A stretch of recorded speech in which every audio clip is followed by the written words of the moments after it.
তোমার কিসের এত দুঃখ? তুমি ঠান্ডায় ঘরে শুতে পারো না? আজকে বাইরের দিকে তাকিয়ে দেখেন যে আজকে কত মানুষ রাস্তার পাশ দিয়ে শুয়ে আছে পাতলা একটা কম্বল দিয়ে।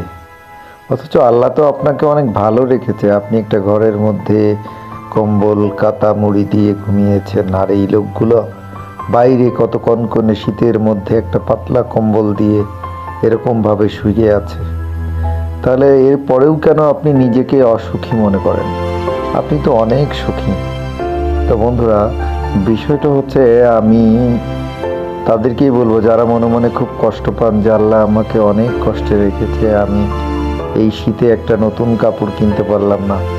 কিন্তু চিন্তা করে দেখেন, এই মানুষগুলো কাপড় কেনা তো দূরে থাক, তারা একটা পাতলা কম্বল গায়ে দিয়ে শীতের রাত্রে এই খোলা ময়দানে শুয়ে থাকে। আল্লাহ তো আপনাকে অনেক ভালো রেখেছে। আপনি আজ থেকে আল্লাহর শুকরিয়া আদায় করুন যে আল্লাহ আপনাকে অনেক ভালো রেখেছে। বন্ধুরা, ধন্যবাদ সবাইকে। শুভরাত্রি।